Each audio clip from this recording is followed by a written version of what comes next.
Meu nome é Ana. E quando tudo isso começou, eu tinha 34 anos. Morávamos eu, Eduardo e nosso filho Ícaro num apartamento comum, desses de classe média que parecem iguais em qualquer cidade grande. O prédio tinha aquele tipo de segurança frouxa que passa uma falsa sensação de controle. Porteiros se revezavam, visitas subiam com nomes anotados às pressas e ninguém reparava muito nos rostos desde que parecessem pertencer. O apartamento tinha 2 quartos, uma varanda estreita, cozinha americana. Nada de especial, nada que merecesse atenção. Era exatamente assim que eu gostava, invisível. Eu trabalhava de casa como revisora de textos para uma editora pequena. Era um bom emprego, o salário era razoável e me permitia acompanhar de perto a rotina do Ícaro, que na época tinha 7 anos. Eduardo trabalhava fora, num cargo administrativo que nunca entendi direito. Ele saía cedo, voltava no fim da tarde, sempre cansado, sempre com aquela postura de quem carrega o peso do mundo nas costas, mesmo quando o mundo estava objetivamente tranquilo. Nossa vida era previsível. Acordar cedo, preparar o café, discutir quem ia levar o Ícaro, quem buscaria. À noite, jantar simples, televisão ligada mais por hábito do que por interesse.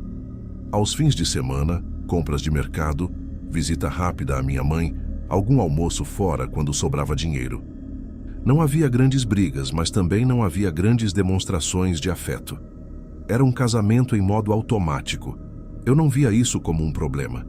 Cresci ouvindo que casamento de verdade era assim mesmo.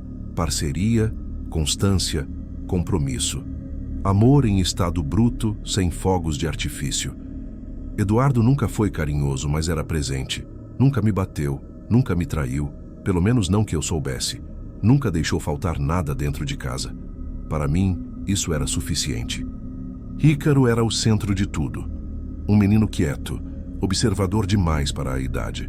Gostava de desenhar mapas imaginários e inventar histórias com personagens que sempre tinham nomes estranhos. Eu me orgulhava disso. Eduardo achava que era só fase. Às vezes implicava, dizia que o menino precisava ser mais prático. Eu não gostava quando ele falava assim, mas evitava conflito. Sempre evitei. Minha rotina incluía ir à academia 3 vezes por semana, mais por recomendação médica do que por vontade. Também passava na farmácia com frequência, por causa de um problema de enxaqueca que me acompanhava desde a adolescência. A escola do Ícaro ficava a poucas quadras e eu costumava buscá-lo a pé quando dava tempo. Esses trajetos eram meus momentos de silêncio, meu jeito de organizar a cabeça. Eduardo começou a mudar devagar, nada gritante, pequenos detalhes. O celular passou a ficar sempre virado para baixo. Ele começou a demorar mais no banho. Às vezes sorria sozinho enquanto digitava mensagens, mas fechava a expressão quando percebia que eu estava por perto. Eu notei, claro, mas não disse nada. Parte de mim não queria saber. Outra parte achava que era só estresse do trabalho. Não havia clima de desconfiança em casa, pelo menos não declarado. Eu continuava fazendo as mesmas coisas, acordando nos mesmos horários, repetindo as mesmas conversas. Se algo estava fora do lugar, eu preferia acreditar que voltaria ao normal sozinho.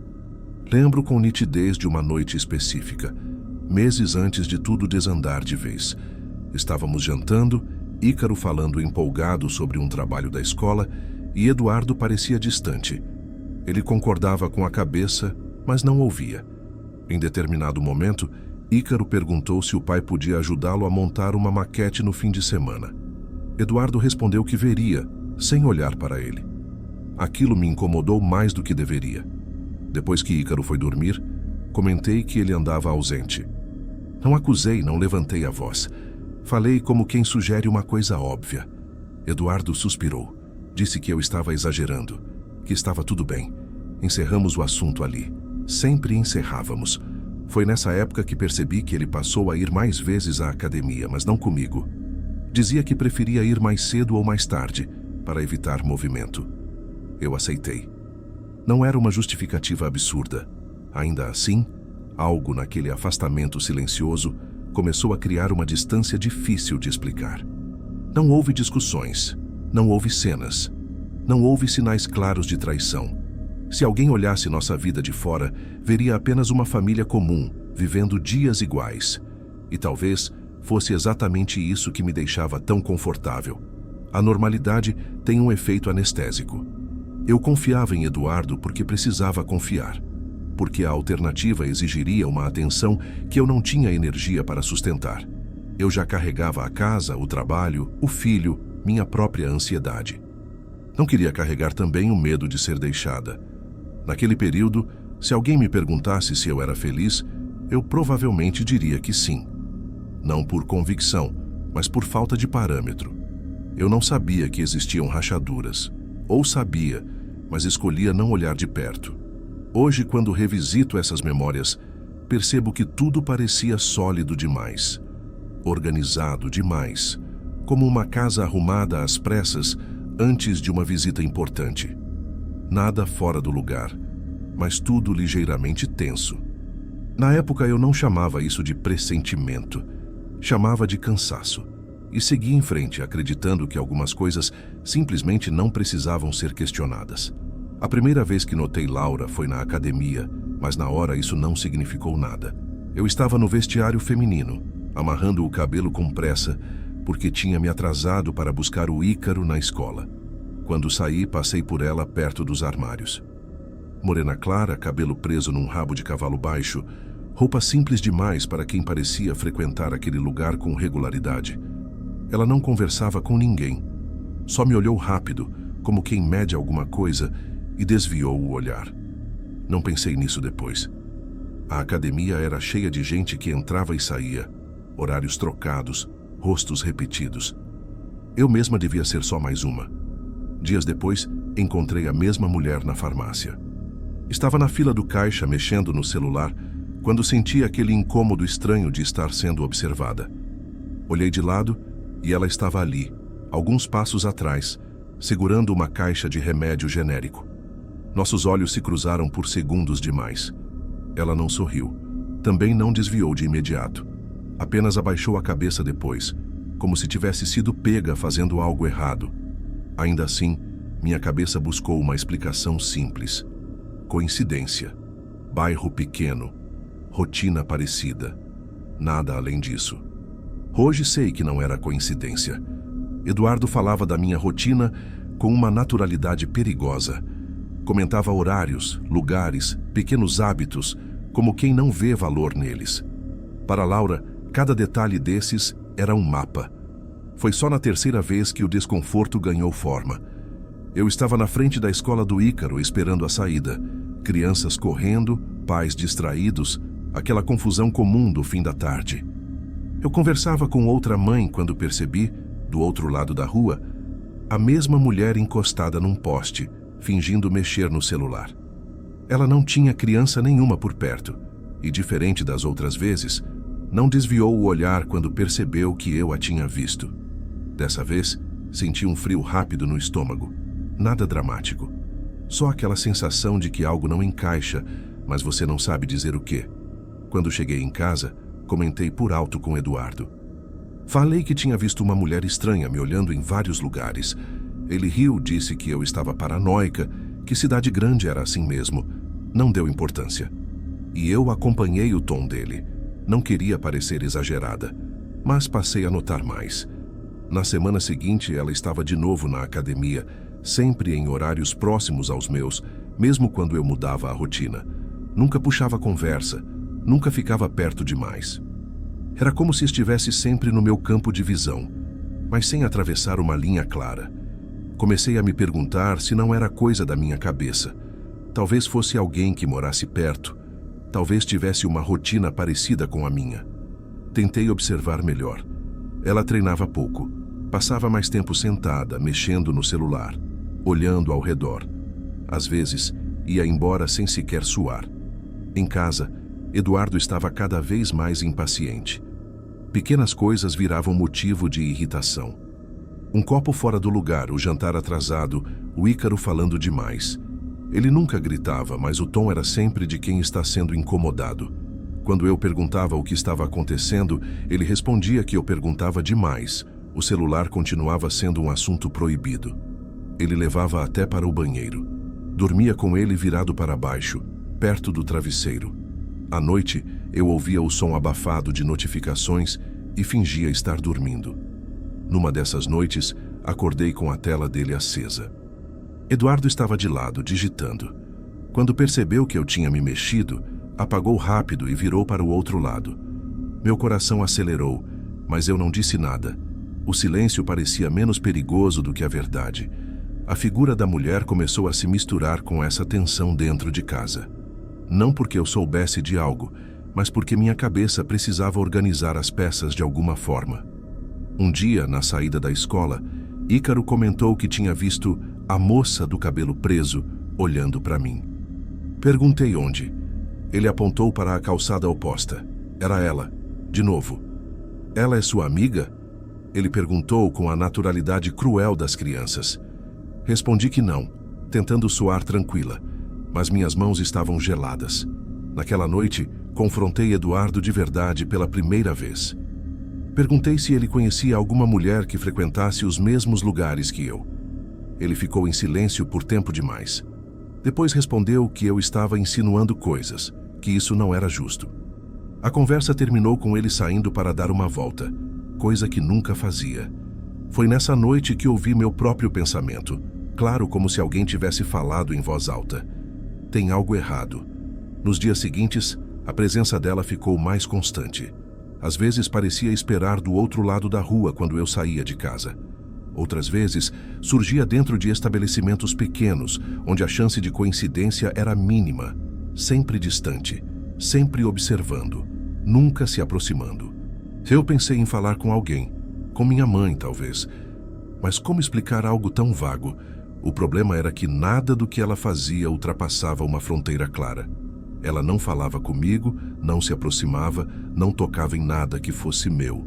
Estava sempre ali, mas sempre a uma distância segura o bastante para que qualquer tentativa de explicação soasse exagerada. Eu me via ensaiando frases na cabeça e desistindo antes de dizê-las. No fundo, eu sabia. Se comentasse com alguém, ouviria que era impressão, coincidência, paranoia. E eu não tinha forças para sustentar esse papel. Não havia ameaça, não havia abordagem, não havia prova de nada. Só um padrão estranho, difícil de justificar. Eduardo, por outro lado, começou a me tratar com um misto de pena e irritação. Dizia que eu precisava de férias, que estava inventando problemas. Chegou a sugerir que eu procurasse ajuda, como se tudo estivesse acontecendo apenas na minha cabeça. E talvez fosse isso que mais me assustava, porque no fundo, eu sentia que aquela mulher não estava ali por acaso. E sentia, com uma clareza que eu não conseguia explicar, que Eduardo sabia exatamente quem ela era. Demorei semanas para entender que não adiantava mais fingir normalidade. A presença de Laura tinha deixado de ser um incômodo difuso e virado algo concreto, quase metódico. Ela aparecia sempre nos mesmos horários, nos mesmos lugares ligados à minha rotina, como se tivesse estudado meus passos. Ainda assim, nunca cruzava a linha do confronto. Nunca falava comigo. Nunca chegava perto demais. Só observava, com uma calma que me deixava mais nervosa do que qualquer ameaça direta. Eduardo passou a sair mais cedo de casa e voltar cada vez mais tarde. Quando eu perguntava, ele dizia que o trabalho estava puxado, que tinha reuniões, que precisava espairecer. A palavra espairecer me incomodava. Soava como algo ensaiado, como se tivesse sido escolhida com cuidado. As conversas entre nós ficaram curtas, quase administrativas. Quem paga o quê? Quem busca o Ícaro? O que falta no mercado? Não havia espaço para sentimentos. E quando eu tentava abrir esse espaço, Eduardo reagia como se eu estivesse criando problemas onde não existiam. Numa tarde específica, tudo ficou mais claro e mais confuso ao mesmo tempo. Eu estava na farmácia, esperando o atendente separar meus remédios, quando percebi Laura encostada numa prateleira próxima. Não fingia mexer no celular dessa vez. Estava apenas ali, me olhando pelo reflexo do vidro. Quando nossos olhos se encontraram, ela sustentou o olhar por alguns segundos, depois sorriu de leve. Um sorriso pequeno, controlado, que não chegava aos olhos. Meu coração disparou. Dei um passo para trás, sem saber exatamente por quê. Ela não se mexeu, não falou nada. Apenas continuou sorrindo como se soubesse algo que eu não sabia. Saí dali com a sensação de que tinha sido avaliada. Dias antes, enquanto Eduardo tomava banho, o celular dele vibrou na bancada da pia. Não era comum ele deixá-lo ali. A tela acendeu por segundos, tempo suficiente para eu ver uma notificação curta, sem contexto. Laura, depois a gente fala. Não toquei no aparelho. Não li mais nada. Mas o nome ficou ali, gravado, como uma palavra que você tenta esquecer e não consegue. Naquela noite, quando Eduardo chegou, eu não consegui mais segurar. Perguntei diretamente quem era Laura. O nome saiu da minha boca antes mesmo de eu pensar direito. Ele congelou. Não foi um susto exagerado. Foi algo mais contido, como alguém que é pego desprevenido, mas já esperava que isso pudesse acontecer um dia. Ele tentou negar. Disse que eu estava confundindo pessoas, que aquele nome não significava nada. Mas a defesa foi fraca. O tom não convenceu nem a ele mesmo. Insisti.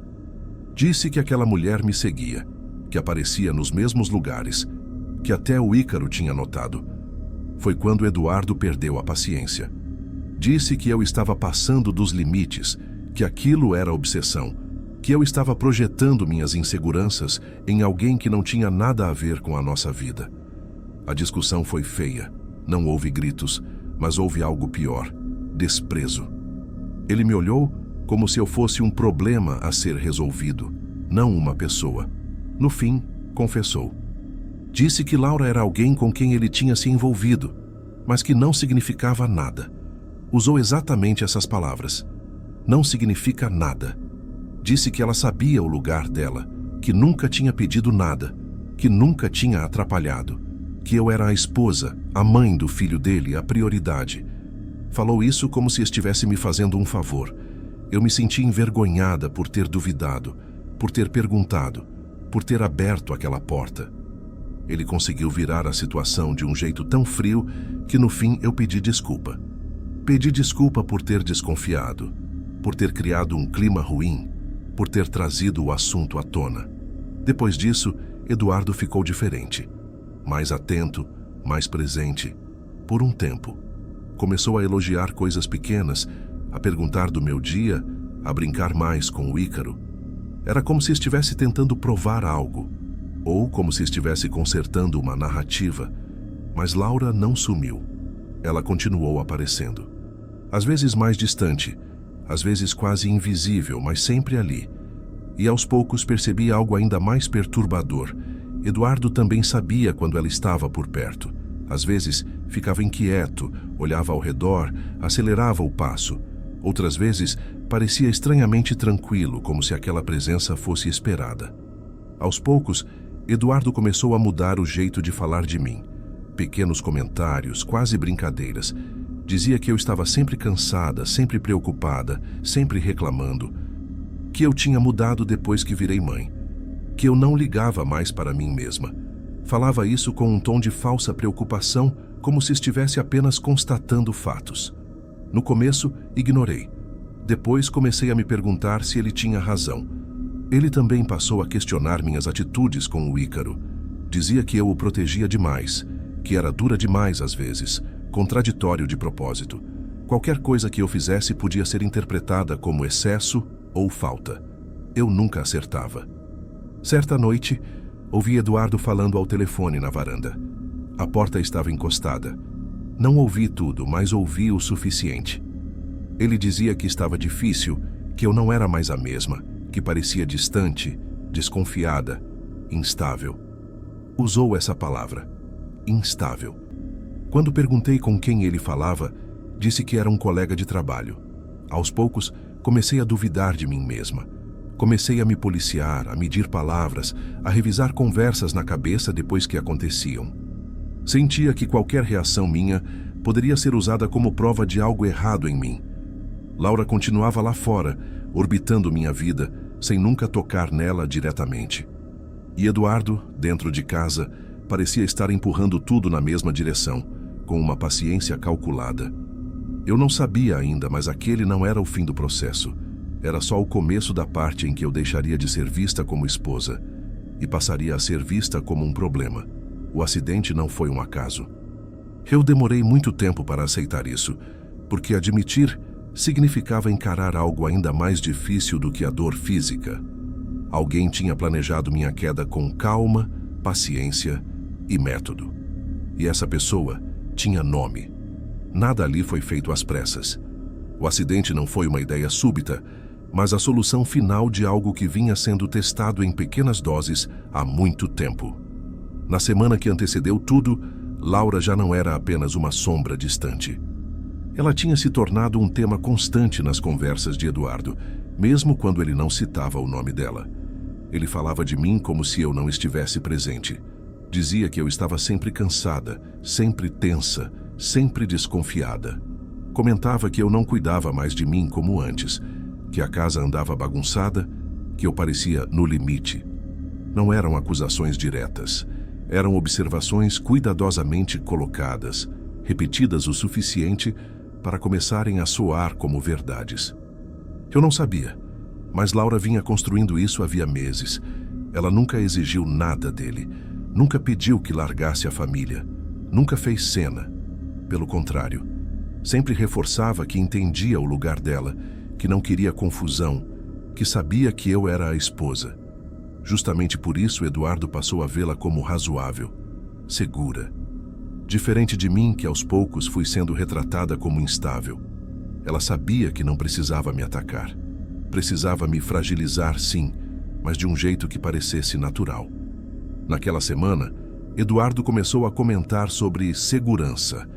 Disse que tinha lido algo sobre acidentes domésticos, que a maioria acontecia dentro de casa, por descuido. Falou que eu precisava prestar mais atenção, que a área de serviço era perigosa, que eu não devia mexer em coisas pesadas. Achei aquilo estranho, mas não suspeito. Parecia apenas mais uma forma de me criticar disfarçada de cuidado. Na noite anterior ao acidente, Laura esteve no prédio. Eu só descobri depois, por uma conversa solta de um vizinho, meses mais tarde. Ela não precisava se esconder. Uma amiga morava ali. Ela entrou como visita, subiu pelo elevador, caminhou pelos corredores como qualquer outra pessoa. Ninguém notou nada fora do comum. Eduardo tinha saído naquela noite dizendo que precisava pensar. Quando voltou, estava calmo demais. Não discutimos, não falamos de nada importante. Ele dormiu rápido. Laura entrou no apartamento quando tudo estava silencioso. Não havia pressa, mas havia atenção. Cada movimento era medido, como se qualquer erro pudesse desmanchar meses de construção cuidadosa. Ela não estava nervosa, estava focada. Não era coragem, era convicção. A certeza de que aquele ajuste mínimo no cenário seria suficiente. Não fez bagunça, não revirou nada. Ela sabia exatamente o que fazer e quanto tempo tinha. Foi direto à área de serviço. Mudou a posição de uma caixa pesada de produtos de limpeza, colocando-a na prateleira mais alta, onde eu precisaria de um apoio instável para alcançar. Abriu a torneira por poucos segundos, apenas o suficiente para deixar o chão liso, mas não visivelmente molhado. Secou com cuidado as bordas para não parecer recente. Depois saiu. Nada ali parecia violento, nada parecia criminoso. Era apenas um cenário ajustado. Na manhã seguinte, Eduardo saiu cedo. Disse que tinha uma reunião importante, dessas que não podia perder. O tom dele não era ansioso, era organizado, calculado. Ícaro ainda dormia quando ele saiu. Me deu um beijo rápido no rosto, como quem encerra um capítulo. Sozinha, comecei a rotina normal. Café, louça, silêncio. Lembrei do comentário de Eduardo sobre a área de serviço e decidi organizar algumas coisas. Quando vi a caixa na prateleira alta, estranhei. Não lembrava de tê-la colocado ali. Pensei que tivesse sido ele. Não questionei. Subi no banquinho, puxei com cuidado. O peso veio todo de uma vez. Meu pé escorregou no chão liso. Não houve tempo para reação. Meu corpo caiu para trás e a dor atravessou minha coluna como um choque. Um estalo interno seco, definitivo. No hospital ninguém questionou nada. Acidente doméstico, mulher adulta. Escorregão. Tudo fazia sentido demais para levantar suspeitas. Eduardo chegou depois de um tempo que me pareceu longo demais. Quando o médico falou sobre a gravidade da lesão, sobre a possibilidade de eu não voltar a andar, vi algo no rosto dele que me gelou.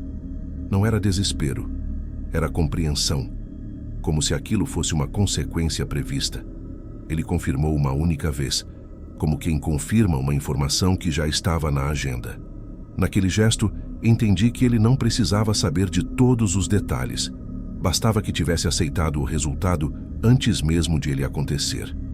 Laura apareceu no hospital 2 dias depois, lembrando que estava ali por acaso. Não entrou no quarto. Ficou no corredor, sentada, mexendo no celular. Quando passei numa maca para fazer exames, nossos olhos se cruzaram. Pela primeira vez, não havia disfarce nenhum no olhar dela. Não havia culpa. Havia satisfação contida. Um olhar de quem executou um plano e aguardava o desfecho. Foi ali que eu entendi. Laura não queria Eduardo livre. Queria Eduardo disponível. Não queria uma separação cheia de conflitos, pensão, julgamentos, gente tomando partido. Queria que ele se afastasse de mim, sentindo que não tinha escolha. Que eu me tornasse um peso, uma responsabilidade grande demais para alguém que já tinha sido convencido de que merecia algo melhor. Ela não me empurrou, não precisou. Só organizou o cenário para que a queda fosse inevitável. E funcionou. Depois do acidente, o tempo passou de um jeito estranho. Os dias não tinham mais começo nem fim claros. Tudo era medido por horários de remédio, sessões de fisioterapia, visitas curtas. Minha vida virou um intervalo constante entre uma dor e outra. Eduardo tentou manter a aparência de marido por algumas semanas. Aparecia, perguntava se eu precisava de algo, resolvia questões práticas. Mas era visível que aquilo o incomodava. O cuidado não vinha do afeto, vinha da obrigação. Ele falava comigo como se estivesse lidando com um problema administrativo, algo que precisava ser resolvido da forma mais eficiente possível. Quando os médicos confirmaram que a recuperação seria longa e incerta, algo mudou de vez. Eduardo começou a falar no plural, mas agir no singular. A gente vai ver o que faz, dizia, enquanto tomava decisões sozinho.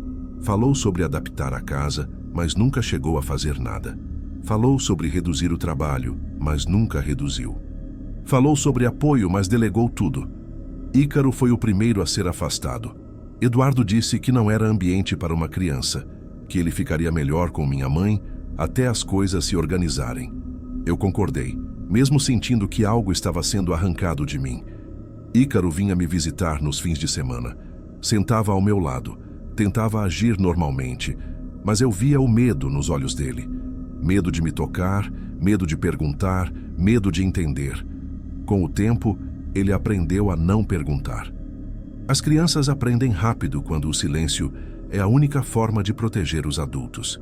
Laura passou a existir oficialmente pouco tempo depois, não como uma surpresa, mas como uma confirmação. Eduardo comentou, quase casualmente, que estava conversando com alguém, que tinha encontrado apoio emocional. Disse isso como se estivesse se justificando, não confessando. As visitas dele ficaram cada vez mais rápidas. Sempre havia algo urgente esperando. Um compromisso, um cansaço, uma necessidade. Até que um dia ele sentou na beira da cama e disse que não conseguia mais. Falou sem drama. Disse que não tinha estrutura emocional para cuidar de mim naquela condição. Que se sentia preso. Que precisava pensar na própria vida. Enquanto falava, ele evitava me olhar diretamente. Não por vergonha, mas como quem precisa manter uma versão da história intacta dentro da própria cabeça. Era mais fácil se convencer de que estava sendo honesto do que admitir que estava escolhendo o caminho menos incômodo. Eu não chorei. Não implorei. Não perguntei nada. Já tinha entendido tudo. A separação aconteceu ao longo de poucos meses, mas foi emocionalmente instantânea. Eduardo já tinha tudo organizado quando o assunto finalmente foi colocado na mesa. Guarda do Ícaro, divisão de bens, pensão mínima.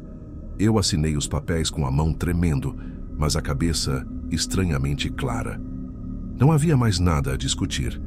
Laura apareceu pouco tempo depois como parte fixa da vida dele. Vi fotos. Ela sorria pouco, mas parecia segura. como alguém que chegou onde planejou chegar. Eduardo parecia mais leve do que jamais foi comigo. Não havia culpa no rosto dele, havia alívio. Eu os vi juntos apenas uma vez, meses depois, na saída da escola do Ícaro. Não era dia de visita minha, mas eu tinha ido assistir a uma apresentação. Laura estava ao lado de Eduardo, com a mão apoiada no ombro do meu filho, num gesto ensaiado, cuidadoso. Ícaro não parecia confortável, mas também não reagia. Apenas aceitava. Quando nossos olhos se encontraram, Laura não desviou, não sorriu, não precisava. Tudo já estava resolvido. Ela não tinha mais nada a provar. Hoje, anos depois, consigo andar alguns passos com ajuda. A cadeira de rodas ainda faz parte da minha rotina, mas não me define inteira. Aprendi a medir o mundo de outra forma. Aprendi, principalmente, a aceitar que algumas violências não deixam marcas visíveis. Eduardo se casou com Laura pouco mais de um ano depois da separação. Soube por conhecidos. A cerimônia foi pequena, discreta, do jeito que ela sempre quis, sem confusão, sem barulho, sem testemunhas desconfortáveis. Ele segue sendo um ótimo marido, presente, atencioso, comprometido, tudo o que nunca conseguiu ser comigo. Laura nunca mais cruzou meu caminho. Não precisou. Ela ganhou sem levantar a voz, sem sujar as mãos de forma óbvia, sem quebrar nenhuma lei que pudesse ser provada. Passei anos tentando ser invisível. Laura venceu justamente porque me viu demais. Hoje, sobreviver é a forma que encontrei de ocupar espaço. Às vezes penso que sobreviver foi o que mais a irritou, mas isso já não importa. O que importa é que eu sei, e ela também sabe que eu sei, e isso é o mais perto de justiça que eu vou chegar.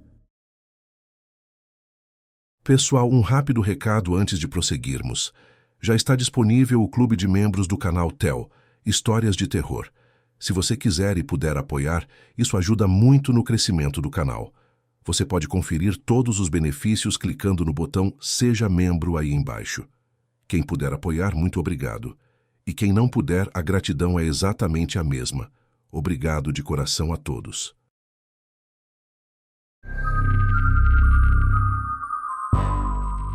Em 2019, minha vida seguia um ritmo previsível. Eu tinha 38 anos, trabalhava o dia inteiro e voltava para casa sempre no mesmo horário, com a sensação de que os dias estavam se repetindo sem pedir permissão. Não era uma vida ruim, longe disso. Era apenas uma vida que tinha parado de me provocar qualquer reação mais forte. Mirella e eu estávamos juntos havia mais de 15 anos. Nosso casamento não era turbulento, nem cheio de drama. Era estável, silencioso. A gente se entendia mais por hábito do que por conversa. À noite, cada um ficava no seu canto, ela assistindo alguma série, eu rolando notícias no celular até o sono chegar. Júlia já era adolescente, vivia no quarto, com fones no ouvido, alheia a quase tudo que não envolvesse o próprio mundo. Às vezes eu pensava que aquilo era maturidade, outras vezes só cansaço acumulado. Mas eu nunca falava isso em voz alta. A gente aprende cedo que certas insatisfações não cabem numa mesa de jantar. No trabalho, os dias eram parecidos. Mesmas pessoas, mesmas tarefas, mesmas conversas repetidas no café. Foi ali que conheci a Yara. Ela não se destacava. Não tinha aquele jeito expansivo que chama a atenção logo de cara. Falava pouco, observava muito. Quando entrou na equipe, eu demorei dias para lembrar o nome dela. As primeiras conversas foram banais. Comentários sobre prazos, reclamações pequenas, coisas que você esquece assim que levanta da cadeira. Às vezes ela sentava perto no almoço, às vezes só ficava ouvindo. Yara tinha um jeito tranquilo de estar presente sem se impor. Com o tempo, ela passou a fazer perguntas mais pessoais. Nada invasivo. Perguntas simples, quase educadas demais. Como era minha rotina, se eu tinha filhos, há quanto tempo era casado? Eu respondia sem pensar muito. Falava com naturalidade, como se aquilo não tivesse peso. Eu falava da Mirella como quem fala de algo conhecido demais. Sem entusiasmo, mas também sem crítica direta. Falava da Júlia como responsabilidade, como preocupação constante. Yara ouvia em silêncio, assentia de vez em quando. Não julgava, Não discordava. Aquilo me dava uma sensação estranha de conforto. As conversas começaram a se estender além do expediente. Primeiro, mensagens rápidas sobre trabalho. Depois, comentários soltos à noite. Nada explícito. Nada que parecesse cruzar uma linha clara. Eu dizia a mim mesmo que não havia nada errado ali. Era só conversa. Todo mundo conversa. Eu não percebi o momento exato em que aquilo virou hábito. Só notei quando comecei a olhar o celular com mais frequência, quando respondia rápido demais, quando evitava comentar em casa sobre quem estava falando comigo. Pequenos ajustes, quase invisíveis. Yara parecia sempre disponível. Não cobrava. Não exigia. Apenas estava ali. Eu gostava da forma como ela me escutava, como parecia interessada em coisas que em casa já não rendiam mais assunto. Aquilo alimentava algo em mim que eu não sabia nomear direito. Quando o envolvimento deixou de ser só conversa, não houve surpresa. Foi quase uma continuação lógica de algo que já vinha acontecendo. Eu não me senti um vilão naquele momento. Me senti alguém aproveitando uma brecha que tinha se aberto sem fazer barulho. O caso não começou com grandes promessas. Não havia planos, nem declarações. Era simples. Encontrávamos pouco, falávamos bastante. O suficiente para criar uma sensação de novidade sem bagunçar demais a rotina. Eu ainda voltava para casa todos os dias, jantava com Mirella, perguntava da Júlia. Levava a vida normalmente. Convencia a mim mesmo de que conseguia manter tudo separado, de que aquilo não afetava ninguém além de mim. Hoje, olhando para trás, sei que foi nesse período que as coisas começaram a se mover numa direção que eu não entendia, mas naquela época não havia medo, nem alerta, nem pressentimento. Só a sensação enganosa de controle. Eu realmente acreditava que aquela história terminaria do mesmo jeito que começou, em silêncio. O fim do caso não veio por culpa nem por arrependimento, veio por desconforto. Eu comecei a sentir que algo tinha mudado no jeito da Yara, mesmo sem ela dizer nada diretamente. As mensagens ficaram mais frequentes, menos leves. Se antes ela aceitava meus silêncios, passou a notá-los. Se antes não perguntava, começou a perguntar demais. Não houve cobrança explícita no começo. Era mais um tom diferente, difícil de explicar. Você sumiu ontem aqui. Parece distante ali. Nada que isoladamente fosse alarmante, mas, somado, criava um peso. Eu me vi relendo mensagens antes de responder, escolhendo palavras com cuidado. Não porque estivesse apaixonado, mas porque queria evitar qualquer reação imprevisível.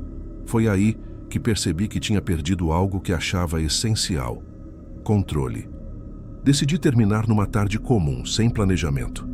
Estava cansado, com dor de cabeça, e aquela situação já não me dava mais alívio nenhum. Liguei para ela do carro, parado antes de sair do trabalho. Disse que não dava mais, que eu estava arriscando demais, que aquilo precisava acabar. Yara ouviu tudo em silêncio. Não me interrompeu, não discutiu. Quando terminei de falar, ela ficou alguns segundos sem responder. Achei que a ligação tinha caído, então ela riu. Não foi alto, não foi nervoso. Foi um riso curto, quase contido, como se ela tivesse acabado de confirmar algo que já suspeitava. Disse apenas que entendia, que também estava cansada. A conversa terminou de forma estranhamente tranquila. Eu desliguei aliviado, com a sensação de que tinha resolvido o problema antes que ele crescesse. Minutos depois, a mensagem chegou. Se você não contar, eu conto. Não respondi. Bloqueei o número imediatamente. Apaguei o histórico da conversa. Troquei o chip na semana seguinte, como quem fecha uma porta com pressa demais. Também apaguei fotos antigas, mensagens salvas, qualquer coisa que pudesse me ligar àquilo. Fiz questão de acreditar que tinha encerrado tudo. Eu mantive um aparelho antigo guardado, quase sempre desligado. Às vezes eu ligava para conferir se ainda funcionava, mais por descuido do que por necessidade. Nunca coloquei chip de novo, nunca apaguei tudo como deveria. Na minha cabeça, aquele telefone não representava risco. Era só mais um erro mal resolvido entre tantos. Não por apego, mas por negligência. Era um daqueles objetos que a gente empurra para o fundo de uma caixa porque parece inofensivo demais para merecer atenção. Achei que sem chip, sem uso, ele não representava risco. Foi mais uma decisão tomada pelo cansaço do que pela lógica. As conversas ainda estavam lá, porque nunca dependeram de linha. Eram mensagens salvas em aplicativos que funcionavam apenas com Wi-Fi, trocadas numa época em que eu achava que apagar era suficiente. Nunca restaurei o aparelho, nunca apaguei a memória por completo. Eu desliguei, guardei e segui em frente como se desligar fosse o mesmo que resolver. Voltei para casa naquela noite com um cuidado exagerado. Observei Mirella como se estivesse procurando sinais de algo que ainda não existia. Ela estava normal. Júlia também. Jantamos juntos. Falei do trabalho. Ri em momentos que pareciam apropriados. A vida seguiu. As semanas seguintes foram silenciosas demais. Nenhuma tentativa de contato direto, nenhuma nova ameaça. Ainda assim, eu tinha a sensação incômoda de que aquele silêncio não era desistência, mas preparo. Como se ela tivesse apenas mudado de posição, saído do meu campo de visão. O silêncio começou a me convencer de que eu tinha superestimado aquela mensagem. Talvez tivesse sido só raiva. Talvez ela tivesse desistido. Eu baixei a guarda. Foi num sábado à tarde que tudo mudou, do jeito mais banal possível. Júlia estava arrumando o quarto e pediu um carregador extra. Disse que tinha visto uma caixa antiga no fundo do armário do corredor. Eu disse para ela procurar lá. Minutos depois, ouvi ela me chamar. A voz estava diferente, mas eu não soube identificar por quê. Quando cheguei, ela estava sentada no chão, com um celular antigo na mão, um aparelho que eu não usava havia anos. Perguntou por que aquele telefone tinha mensagens estranhas. Disse que não pareciam conversa de trabalho, que tinha visto nomes, frases cortadas, coisas que não faziam sentido para um pai. Meu corpo reagiu antes da cabeça. Um frio subiu pelo peito, lento, pesado. Eu tentei manter a voz firme. Perguntei o que ela tinha lido. Júlia não respondeu. Apenas levantou e foi até o quarto dela, levando o celular. Naquela noite, Mirella me chamou para sentar à mesa da cozinha. Júlia não apareceu. A casa estava quieta demais. Mirella segurava o celular antigo na mão. Não levantou a voz. Não chorou. Não parecia nervosa. Ela perguntou se era verdade. Não adiantava mentir. Eu confirmei. Contei parte da história. Não tudo. Disse que tinha sido um erro, que tinha acabado, que não significava nada. Enquanto eu falava, percebia que minhas palavras não estavam indo a lugar nenhum. Mirella ouviu até o fim. Depois se levantou e foi para o quarto. Fechou a porta. Não trancou. Mas também não me chamou. Dormi no sofá naquela noite. Não consegui pregar o olho. Fiquei revivendo detalhes que eu tinha achado irrelevantes. Conversas, mensagens, pequenos comentários que agora pareciam ter outro peso. Nos dias seguintes, Mirella manteve uma distância silenciosa. Júlia quase não falava comigo. Eu tentava agir normalmente, mas tudo parecia tenso, como se a casa estivesse esperando por algo. Depois que tudo veio à tona, eu lembrei de detalhes que antes pareciam inofensivos. Yara sabia o nome da Mirella. Já tinha visto fotos da minha família sobre a mesa do trabalho. Já tinha feito perguntas demais, fingindo curiosidade casual. Nunca escondi redes sociais. Nunca protegi nada. Facilitei tudo sem perceber. Foi na quarta-feira daquela semana que Mirella recebeu a primeira mensagem de um número desconhecido. Ela não me contou na hora, só percebi que algo estava errado porque ela ficou parada olhando para o celular por tempo demais. Depois guardou o aparelho e foi tomar banho sem dizer nada. No dia seguinte, enquanto eu estava no trabalho, ela recebeu um vídeo. Quando cheguei em casa, Mirella estava sentada na sala, imóvel. O celular estava sobre a mesa. Não precisei perguntar de quem era. Yara não tinha apenas ameaçado. Ela tinha provas. Provas em vídeos que eu nunca soube que existiam. Os vídeos não mostravam nada que já não tivesse acontecido. Ângulos íntimos, momentos que eu acreditava privados, fragmentos da minha voz, do meu corpo, da minha covardia. Mirella assistia imóvel. Não desviava o olhar, não comentava. Era como se cada segundo fosse registrado em algum lugar de onde não haveria retorno. Ali, eu deixei de ser marido, deixei de ser pai. Passei a ser apenas matéria-prima para a vingança de alguém que decidiu transformar exposição em arma. E aquilo estava longe de acabar ali. Depois do primeiro vídeo, eu entendi que a Yara tinha planejado tudo melhor do que eu jamais imaginei. Não era impulso, não era raiva momentânea, era método. Os envios não eram constantes, ela sabia dosar. Um vídeo numa noite, silêncio por 2 dias. Um áudio curto, depois nada. O intervalo era o que mais machucava, porque mantinha a casa em estado de alerta permanente. Mirella passou a dormir pouco. Júlia quase não saía do quarto. Eu vivia com o estômago embrulhado esperando o próximo toque de notificação. Tentei ir à polícia, não levei nada formal. Fui mais para sentir o terreno. Expliquei por alto, omiti detalhes que me colocariam como culpado. Ouvi o que eu já esperava. Sem ameaça direta, sem extorsão clara, sem algo físico, não havia muito o que fazer. Saí de lá com a sensação de que estava sozinho.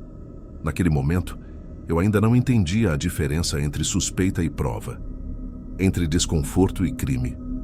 Tudo o que viria depois, os vídeos, o áudio, o bolo, só ganhou peso legal quando o dano deixou de ser apenas psicológico. Até então, o que existia era desconforto, medo e suspeita. Coisas que não geram boletim de ocorrência, só silêncio. Em casa, a convivência virou algo mecânico. Mirella falava comigo apenas o necessário. Júlia me tratava com uma educação fria, distante. Não havia mais discussões, o que de certa forma era pior. O silêncio parecia definitivo. Foi então que veio o áudio. Eu só fui ligar os pontos depois. Yara tinha o hábito de deixar o celular sobre a mesa quando conversávamos.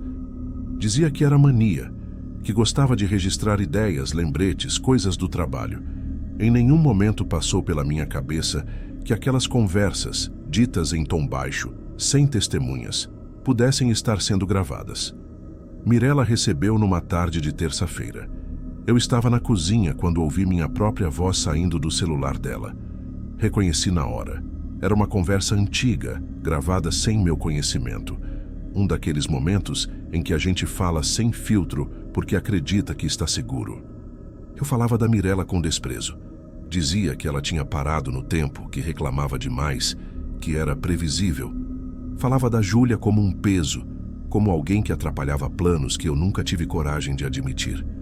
Falava da minha vida como se fosse uma prisão autoimposta. Nada ali era totalmente mentira, mas ouvir aquilo fora da minha cabeça, na frente da mulher e da filha que eu dizia amar, foi como assistir a um estranho usando a minha voz. Mirella não disse nada quando o áudio terminou. Apenas desligou o celular e foi para o quarto. Júlia ouviu parte parada no corredor. Quando nossos olhos se cruzaram, ela virou o rosto. O pior não foi ouvir minha voz. Foi ouvir o que eu dizia. Palavras que nunca ousei repetir em voz alta dentro de casa, agora tocavam sem controle, sem contexto, sem defesa possível. Quando o áudio terminou, Mirella não disse nada. Júlia estava parada no corredor, ouvindo sem saber que aquele som mudaria tudo.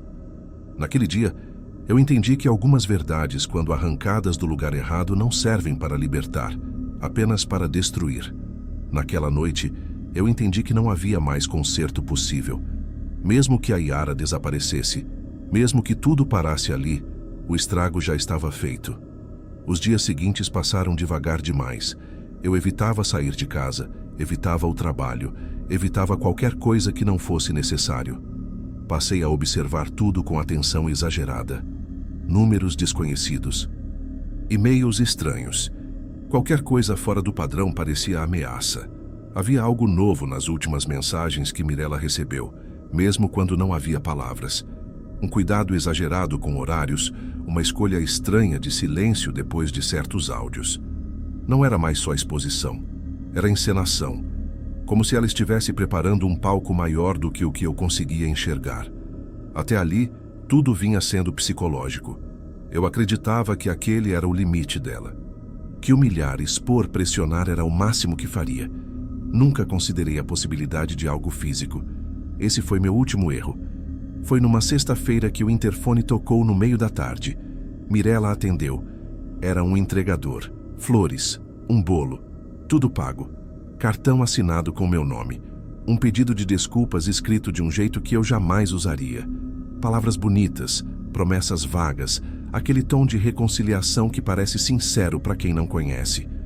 Eu cheguei em casa pouco depois e encontrei as flores sobre a mesa. Mirella não parecia desconfiada, apenas exausta demais para sustentar mais uma desconfiança. Estava abatida, funcionando no automático, como quem aceita um gesto não por acreditar nele, mas por não ter forças para recusar mais nada. Júlia estava sentada no sofá, mexendo no celular, alheia. Eu senti algo errado imediatamente. Eu tentei alertar, mas minhas palavras saíram fracas, desacreditadas até por mim mesmo. Depois de semanas sendo o culpado silencioso da casa, qualquer coisa que eu dissesse soava como mais uma tentativa de manipulação. Eu já não tinha autoridade emocional para impor um alarme. Não sei explicar. Talvez porque eu conhecia a Yara melhor do que queria admitir. Talvez porque aquilo era teatral demais. Tentei dizer que não tinha mandado nada. Mirella não discutiu. Apenas disse que o cartão tinha meu nome, que não queria brigar naquele momento. O bolo ficou ali. Elas já tinham comido um pouquinho e a gente conversava pouco e em tom baixo. Mirella disse que talvez fosse um gesto tardio, mas ainda assim um gesto. Júlia parecia indiferente. Eu insisti que não deviam ter comido. Fui tomar banho, tentando organizar a cabeça, pensando se estava exagerando. Quando voltei, o bolo já estava na metade. Elas comeram mais pouco. Alguns minutos depois, Mirella comentou que estava enjoada. Júlia disse que sentia dor no estômago. Eu senti o pânico subir de uma vez, sem aviso. Liguei para o serviço de emergência, pois eu já sabia. Não porque tivesse provas, mas porque o medo finalmente encontrou uma forma concreta. Enquanto falava, Mirella começou a suar frio. Júlia ficou pálida de um jeito que eu nunca tinha visto. Sentou no chão como quem perde a força sem entender por quê. Tudo aconteceu rápido demais e, ao mesmo tempo, em câmera lenta. A ambulância chegou. Vizinhos se aproximaram. Perguntas que eu mal ouvia. O bolo foi levado junto, depois isolado. No hospital fomos separados. Horas de espera. Um corredor frio demais. O cheiro de produto de limpeza me dando náusea. Um médico veio falar comigo perto da meia-noite. Disse palavras técnicas, tentou ser cuidadoso. Explicou que havia uma substância no alimento, algo que não deveria estar ali. Disse que Mirella estava estável, mas Júlia... Ele não terminou a frase de imediato. Naquele momento, eu soube que a Yara tinha ido longe demais. E que nada, absolutamente nada, do que eu fizesse a partir dali, apagaria o que estava prestes a acontecer. Júlia morreu na madrugada de sábado. Não houve uma linha clara separando vida e morte. Não houve último pedido, nem despedida. O corpo dela apenas foi cedendo, órgão por órgão, como se estivesse cansado demais para continuar. Não foi imediato. Não foi dramático do jeito que mostram em filme. Foi silencioso, lento, clínico. Um médico falou comigo numa sala pequena demais para aquele tipo de notícia. Usou palavras técnicas, tentou ser humano, usando palavras cuidadosas demais e falhou. Eu reconheci o momento exato em que a frase mudou de tempo verbal. Ela não resistiu. Disse que o organismo dela não tinha resistido. Disse que fizeram tudo o que era possível. Eu ouvi sem interromper, porque qualquer pergunta seria inútil. Não chorei, não gritei. O mundo não parou. Foi isso que mais doeu. Tudo continuou funcionando enquanto a minha filha deixava de existir. Naquele instante, não havia mais vilões, nem justificativas, nem futuro. Só a certeza brutal de que nenhuma decisão minha, a partir dali, teria peso suficiente para equilibrar o que eu tinha causado. Mirella só soube quando acordou. Estava sedada, ligada a aparelhos, com o rosto pálido. Quando o médico contou, ela não gritou, não chorou. Ficou olhando para a parede por um tempo longo demais, como se estivesse tentando entender uma língua que nunca tinha aprendido. Depois virou o rosto e pediu para ficar sozinha. Eu fiquei do lado de fora, sentado num banco duro, sentindo um peso que não cabia no corpo. Não havia mais medo nem ansiedade, nem expectativa. Só uma certeza esmagadora. Aquilo tinha acontecido porque eu abri a porta certa para a pessoa errada. A polícia apareceu ainda naquela manhã. Primeiro como procedimento, depois com perguntas mais diretas. O bolo foi analisado. A substância identificada, algo fácil de conseguir, difícil de rastrear de imediato, mas não impossível. O cartão com meu nome virou prova. Meu histórico virou prova. O celular antigo virou prova. Contei tudo. Não por coragem, por exaustão. Contei sobre o caso, sobre as ameaças, sobre os vídeos, sobre o áudio. Contei que tentei alertar, que desconfiei tarde demais. Nada disso soou como defesa. Soou como explicação vazia. Yara foi localizada alguns dias depois. Não resistiu. Não negou. Tinha guardado cópias de tudo. Mensagens, gravações, comprovantes. Disse que não planejou matar ninguém. Que aquilo, segundo ela, tinha saído do controle. Eu ouvi como quem escuta uma versão ensaiada. Planejamento não apaga consequências. Disse que queria machucar, expor, destruir emocionalmente. Disse que perdeu o controle quando percebeu que não era mais o centro da história. Isso não mudou nada. O julgamento foi rápido. As provas eram claras. Ela foi condenada. Eu assisti a parte da audiência sentado no fundo da sala, sem sentir alívio nenhum. A sentença não devolveu minha filha. Não diminuiu o vazio da casa. Não explicou por que alguém precisa ir tão longe para se sentir ouvida. Mirella recebeu alta semanas depois. Não voltou para casa, pediu divórcio por intermédio de um advogado. Não discutiu bens. Não pediu explicações. Apenas saiu. Nunca mais falou comigo diretamente. Não a culpo. Algumas coisas não têm conversa possível. A casa ficou grande demais. Silenciosa demais. O quarto da Júlia permanece fechado. Não por respeito, por incapacidade. Não consigo entrar. Não consigo tocar nas coisas dela, sem sentir que estou invadindo um espaço que eu mesmo destruí. Às vezes, à noite, eu penso em como tudo começou de forma pequena. Conversas banais, reclamações comuns. A sensação infantil de merecer algo a mais. Nada ali parecia perigoso. Nada parecia capaz de chegar onde chegou. Não escrevo isso como pedido de perdão, nem como alerta heróico. Escrevo porque é a única coisa que ainda posso fazer sem causar mais dano. Algumas escolhas não explodem na hora. Elas se acumulam, esperam, e quando caem, não atingem só quem errou. Eu sigo vivendo porque não há alternativa. Trabalho, durmo, acordo. Carrego um sobrenome que minha filha não vai mais usar. Um casamento que não existe mais. Uma culpa que não prescreve. E todas as vezes que alguém fala que traição é só um erro, algo que se resolve entre adultos, eu lembro do bolo em cima da mesa, do cartão com meu nome, do hospital de madrugada e do silêncio definitivo que ficou depois. Não foi o bolo que matou minha filha. O bolo foi só o último gesto. O que matou a Júlia foi uma sequência de pequenas decisões tomadas com descuido, egoísmo e silêncio. Conversas que não pareciam perigosas, mentiras que pareciam administráveis.